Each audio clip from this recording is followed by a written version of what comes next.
웨비우스의 띠, 경계를 비틀어 무한을 발견하다. 하나의 얇은 종이를 가만히 틀어 양끝을 붙이기만 했을 뿐인데 우리의 감각이 통째로 흔들린다. 분명히 겉면과 속면이 나뉘어 있으리라. 여겼던 평범한 종이가 반바퀴만 비틀리는 순간 안팎을 가르는 선을 순식간에 지워버린다. 경계는 어디로 사라졌을까? 모서리를 따라가도 돌고 돌아 같은 면에 이른다는 이 신비로운 체험은 우리의 지각과 사고방식이 이미 면과 경계를 너무 기계적으로 정의하고 있었음을 여실히 드러낸다. 1858년 독일의 수학자 아우구스트 페르디난트 모에비우스가 처음으로 이 작은 혁신적 구조를 소개했을 때 세상은 그리 떠들썩하지 않았을지 몰라도 이 모에비우스의 띠가 불러올 파장은 결코 작지 않았다. 1. 작은 종이띠가 연 새로운 대륙, 위상수학.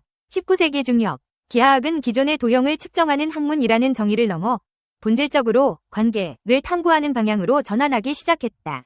그 핵심에 놓인 질문은 다음과 같았다. 도형을 연속적으로 변형했을 때 보존되는 성질은 무엇인가? 길이와 각도, 심지어 모서리의 직선성조차 휘어지고 구부러질 수 있다면 결국 남는 것은 무엇일까? 이렇게 전통적 측정 방식으로는 설명하기 어려운 기하학의 본질을 포착하려는 흐름에서 태어난 분야가 바로 위상수학이다. 모에비우스의 띠는 바로 이 새로운 대륙의 문을 열어젖힌 작은 열쇠였다. 평면에서 본면은 분명 두 쪽, 곧 앞면과 뒷면이 분리되어 있다고 믿기 쉽지만 띠를 가볍게 반바퀴 비틀어 이어 붙이기만 하면 앞면과 뒷면이 단 하나의 면으로 합쳐진다. 이 구조물은 한쪽 모서리를 따라 쭉 이동해도 다시 출발점으로 돌아오되 그 사이에 이미 안쪽에서 바깥쪽으로 넘어가 있다는 사실을 보여준다. 수학적 용어로는 이것을 비양성 공간이라고 부른다. 모에비우스의 띠는 여기에 그치지 않고 잘 알려진 다른 위상수학적 대상, 예컨대 크라인병이나 도넛 형태의 토러스로 이어지는 상상력을 무한히 자극했다. 이들 이국적인 도형은 우리에게 이 세상에서 가능한 공간에 대한 통념적 관념을 제고하게 만들었다. 이 새로운 사유 방식은 단순히 수학 교과서 속에 머무르지 않았다. 경계와 면에 대한 기존 전제를 해체하는 것은 사실상 우리가 세계를 구분하고 규정해온 모든 습관을 뒤흔든다. 그것이 안팎을 구분하는 기준이나 안정된 자아의 경계라는 심리학적 개념일 수도 있고 국경이나 사회적 영역 분할이라는 정치 사회학적 개념일 수도 있다. 웨비우스의 띠가 가볍게 시사하는 모두는 결국 하나로 이어져 있다. 는 통찰은 그 구조의 물리적 재현 자체가 이미 명증적인 유희 어린 증거이기 때문이다. 이 예술과 무한의 시선, 애셔와 그 밖의 예술가들은 언제나 새로운 통찰이나 발상의 전환을 놓치지 않는다. 짠남은 네덜란드의 판화가 M.C. 애셔는 위상수학적 영감을 예술로 형상화한 대표적 인물이다. 그의 작품 모에비우스의 띠에는 작고 소박한 개미들이 끝없이 연결된 띠 위를 줄지어 걸어가는 모습이 담겨있다. 누구나 처음엔 그 개미들의 빠져나올 수 없는 행진이라는 운명에 주목한다. 하지만 조금 더 바라보고 있으면 그 닫힌 길 위를 도는 개미는 곧 우리 자신의 상징이라는 사실을 깨닫는다. 마치 출근과 귀가 관계와 단절, 성공과 실패 사이를 끊임없이 오가지만 결국 하나의 궤도를 맴돌고 있는 인간의 모습과도 겹친다. 애셔는 무한의 계단이나 뒤엉킨 계단과 같은 작품을 통해서도 웨비우스적 착시를 공간 구도로 풀어냈다. 위아래라는 물리질서가 하나의 고리로 묶이며 어디가 시작인지 어디가 끝인지 분간할 수 없게 만드는 시각적 환영은 미술관을 찾은 사람들에게 익숙한 감각의 틀을 거꾸로 뒤집게 한다. 저 계단은 정말 어디로 이어지고 있을까?를 묻다 보면 어느 순간 우리의 이성적 판단이 무너져 내리는 동시에 일상의 생각이 얼마나 단편적인지 새삼 깨닫게 된다. 결국 끝없는 순환이라는 모티프는 자신이 속한 세계를 새롭게 돌아보게 만드는 강력한 예술적 장치가 된다. 이러한 위상수학적 미학은 애셔에만 국한되지 않는다. 건축가나 설치미술가들도 모에비우스의 띠를 모티프로 구조물과 공간을 재해석하곤 한다. 관람객이 직접 걸어 들어갈 수 있는 모에비우스 형상의 대형 설치물은 마치 사람이 그 자체가 되어 미로를 체험하듯 내부와 외부가 구분되지 않는 공간을 실제로 걷게 만든다. 예술의 목적 중 하나가 익숙함의 파괴를 통해 새로운 시야를 열어주는 것이라면 모에비우스의 띠만큼 강력하고도 아름다운 은유가 또 있을까? 3. 산업 현장에서의 활용, 뒤틀림이 만들어낸 혁신. 사소해 보이는 아이디어가 때론 거대한 효율 혁신으로 이어진다는 것은 역사의 일관된 교훈이다. 웨비우스의 띠 역시 그 예외가 아니다. 기계적인 회전과 마찰이 중요한 산업 현장에서는 양면이 따로 없는 벨트라는 특징을 적극 이용해 마모 균등화를 실현할 수 있다. 실제로 컨베이어 벨트나 인쇄기 롤러의 웨비우스 띠 형태를 적용하면 한 면만 계속 마찰에 달아버리는 문제를 완화할 수 있다.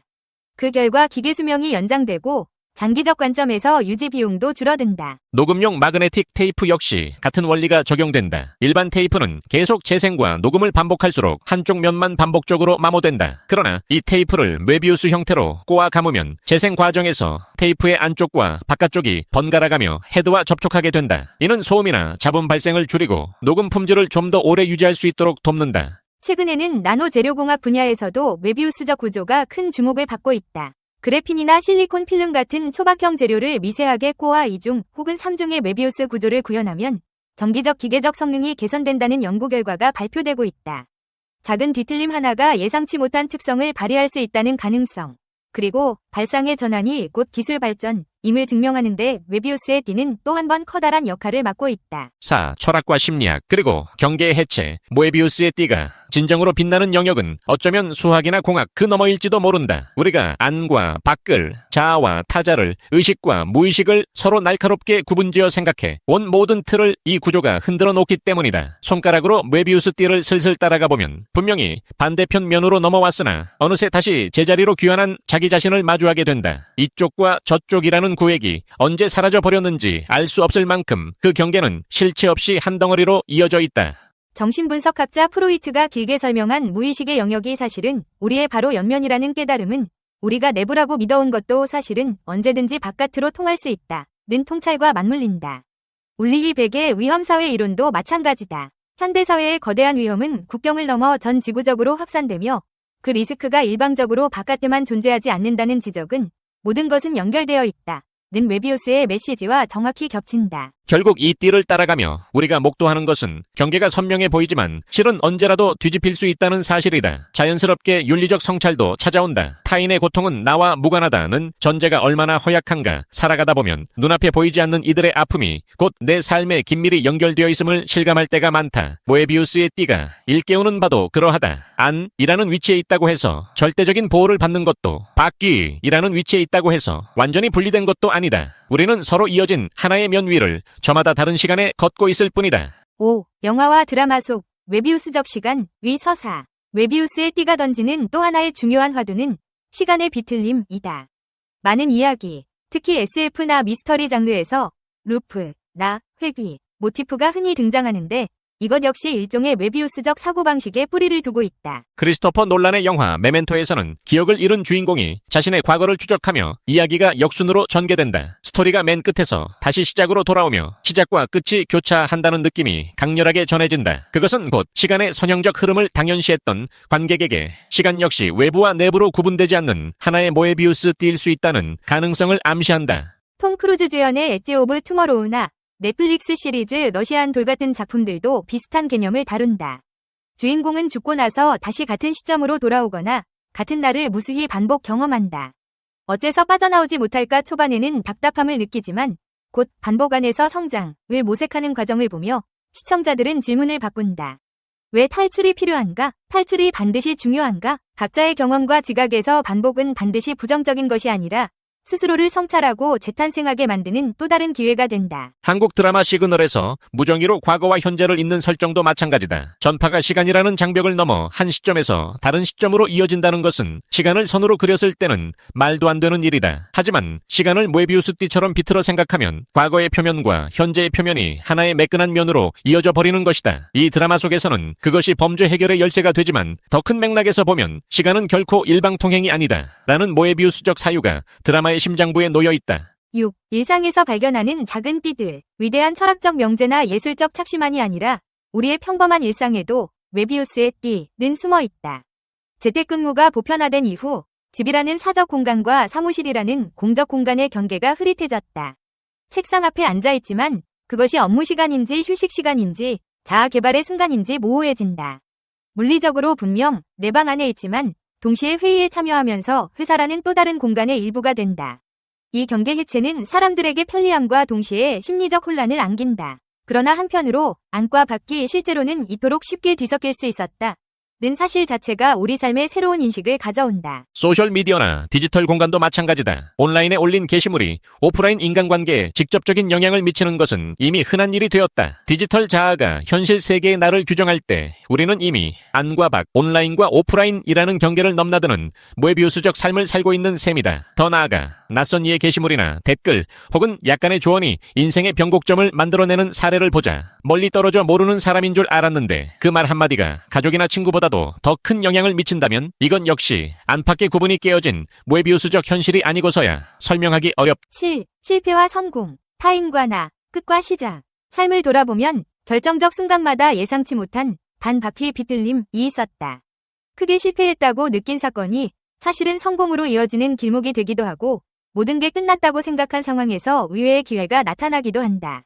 메비우스의 띠는 그 사실을 물리적 구조로 체현한다. 우리는 흔히 실패와 성공을 반대편에 놓고 보지만 막상 그 경계를 따라 걸어가 보면 어느새 실패가 성공의 씨앗이 되어 있고 성공이 또 다른 실패의 출발이 되기도 한다. 인간관계도 마찬가지다. 상대방을 배척하고 싶어 벽을 치지만 그 벽은 결국 내 안으로 이어지는 문이 되기도 한다. 누군가에게 거부당해 상처받고 돌이킬 수 없다고 느끼던 시점이 오히려 새로운 유대와 연대의 계기가 되기도 한다. 마치 띠를 한 바퀴 따라가 보니 어느샌가 출발점으로 돌아온 것처럼 인생의 경계도 그렇게 순환적으로 이어져 있다. 끝은 뭘까? 우리는 흔히 종말, 파국, 실패라는 단어와 결부시킨다. 그러나 모종의 끝에서 반바퀴만 비틀면 그것은 새로운 시작이 되어 있다. 메비우스의 띠가 던지는 화두는 단순하다. 경계를 조금만 비틀어보라. 그 과정에서 자신이 지녀온 이분법적 사고방식, 성공, 실패, 오름, 그름, 안팎이 얼마나 단편적이었는지 문득 깨닫게 될 것이다. 8. 종이와 연필, 그리고 가위. 만약 누군가가 이 모든 이야기가 너무 추상적이라고 느끼고 있다면 직접 작은 실험을 해보길 권한다. 종이 한 장을 길게 자른 뒤 한쪽 끝을 180도 비틀어서 반대편 끝과 붙여보자. 그리고 그 띠 위에 연필로 선을 그어보라. 처음엔 안쪽에서 시작했는데 계속 그어나가다 보면 어느 순간 바깥쪽처럼 보이는 면으로 넘어가 있다는 것을 알게 된다. 하지만 그 선은 끊기지 않는다. 처음과 끝이 하나로 이어진다. 이제 가위를 꺼내어 그 선을 따라 띠를 자르기 시작하자. 분명히 두 개의 띠가 나올 거라고 예상했을지도 모른다. 그러나 실제로는 조금 더 큰 하나의 띠가 튀어나오거나 서로 엉켜 아직도 계속 연결된 형태가 남을 것이다. 그 순간 이게 대체 무슨 일이지? 하고 고개를 갸웃하게 된다. 물리적 감각이 예고 없이 흔들리는 짧은 순간에 우리 인식의 작동 원리, 곧 경계를 구분하고 안정된 실체를 믿는 습관이 무너진다. 비로소 우리는 경계란 무엇인가라는 근원적 질문 앞에 선다. 9. 메비우스적 존재로서의 우리. 이 작은 뒤틀림이 준 충격은 실로 강력하다. 그리고 놀랍게도 그 여파는 지금도 여러 학문과 예술, 산업 현장, 심리학과 철학 속에서 활짝 피어나고 있다. 단지 기이하게 귀여운 장난감처럼 보이는 모에비우스의 띠가 사실은 우리가 사물을 바라보는 방식을 근본부터 다시 쓰게 만드는 것이다. 마치 태어날 때부터 품고 있었던 한계를 깨뜨리는 것처럼 경계란 원래부터 견고하지 않았고 오히려 서로를 분리하려는 우리 안에 강한 습관이 만들어낸 신기루일 수 있다. 겉면과 속면, 안쪽 세계와 바깥 세계, 자아와 타자, 개인과 사회, 성공과 실패, 시간의 과거와 미래, 이 모든 대립항은 메비우스의 띠 위에서 쉽게 한 덩어리로 이어진다. 그 연결 상태야말로 실제에 가깝다고 말할 수도 있다. 경계를 조금만 비틀어보라. 는 말은 그래서 단순하면서도 묵직하다. 어떤 이는 인생의 경계에서 좌절하는 순간을 맞닥뜨릴 때 이 메비우스의 띠를 떠올릴 것이다. 끝이지만 동시에 시작이 아닐까? 또 다른 이는 인간관계에서 상처를 받을 때 저 사람이 정말 남인 걸까? 혹은 나와 이어진 한 면일까? 라는 통찰을 떠올릴지도 모른다. 이처럼 하나의 구조물에서 출발한 작은 유쾌한 농담은 인생과 세계를 대하는 우리의 태도를 서서히 바꿔놓는다. 10. 경계는 사라지기 위해 태어난다. 결국 오늘 손에 종이 한 장을 들고 반바퀴 비틀어 붙여보자. 연필로 선을 그어보고 가위로 잘라보자. 그 즉시 느껴지는 이질감과 경계를 뛰어넘은 놀라움은 우리가 흔히 믿어왔던 구분선들이 사실 얼마든지 해체될 수 있음을 몸소 보여줄 것이다. 그리고 그 자리가 바로 더 거대한 하나, 연결과 가능성이 태어나는 순간이다. 우리는 어쩌면 항상 메비우스의 띠 위를 걷고 있는지도 모른다. 처음이자 마지막, 아니자 밖, 끝이자 시작을 동시에 살면서. 그렇다면 그 끝없는 순환은 결코 허무하지 않다. 오히려 매번 돌아올 때마다 새로운 시선으로 같은 길을 다시 보게 될 터이니 그것이야말로 인간이 만들어낼 수 있는 가장 깊은 이해의 과정일 것이다. 메비우스의 띠가 가져다준 그 경쾌하고도 강력한 깨달음은 앞으로도 우리 삶의 모든 경계를 살짝 비틀어가며 예기치 못한 창조적 발상을 선물해줄 것이다.